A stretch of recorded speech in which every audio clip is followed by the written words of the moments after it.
Hi, I'm Amy. I play Eloise on Edge of Legend, and this is what you missed in Episode 2. We find our adventurers in the throes of battle.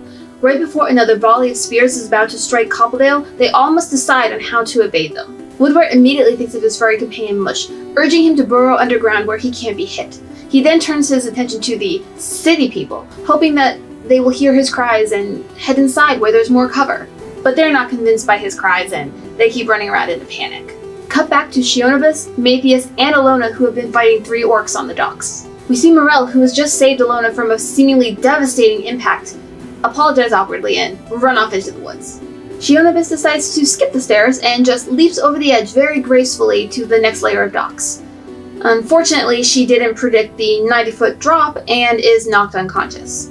Eloise witnesses all of this as she runs across the docks to find cover. She expertly slides amongst the debris and finds a little hidey hole to protect herself.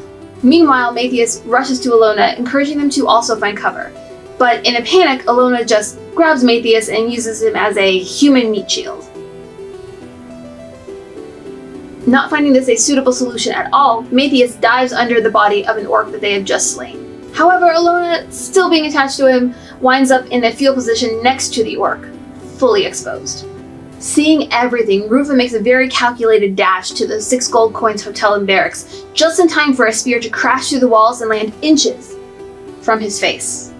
As Matthias finds home under his fallen orc cover, he realizes he heard Shionibus hit the ground a little too hard.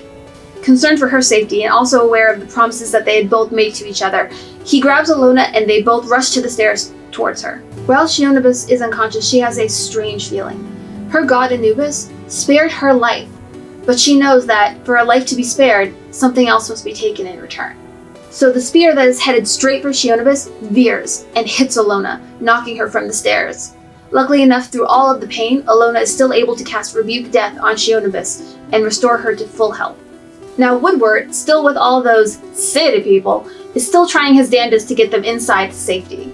In a ray of inspiration, he casts Ray of Frost to try to herd them, and they all, reluctantly, head inside Isuo's house for safety. Unfortunately, while he's distracted helping everyone else, a spear crashes into him and juts him into a nearby stall.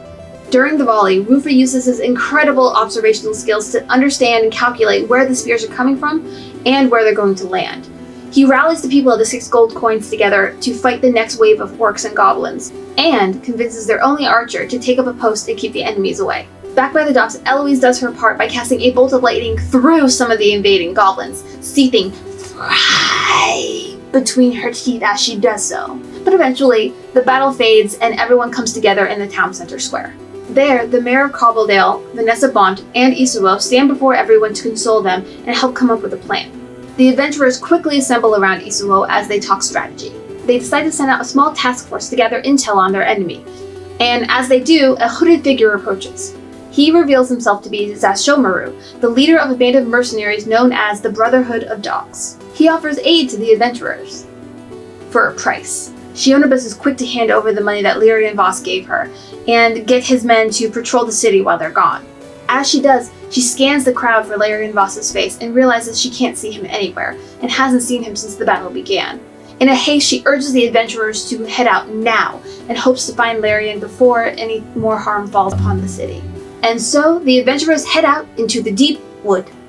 Our party of Woodward, Mush, Matthias, Eloise, Ilona, Shionibus, and Rufa are finally together, as well as they are accompanied by Morel and Zashomaru. Not long into their journey, Matthias and Eloise scout ahead, finding traps that almost mortally wound Matthias, forcing him to go back to the group. Meanwhile, Eloise sneaks on, coming across the enemy camp while everyone is asleep. While she hides, she sends a message to Matthias, urging him to have the adventurers come and attack now, while the orcs and the goblins are unaware. As a small group of adventurers prepare for another battle, that is where we end Episode 2 of Edge of Legend. And make sure to tune in Wednesdays at 8 p.m. Pacific Standard Time to Nat20 Productions Official on Twitch to catch the newest episodes of Edge of Legend as they happen. We look forward to seeing you in chat as you become legends right alongside us. Thank you for watching.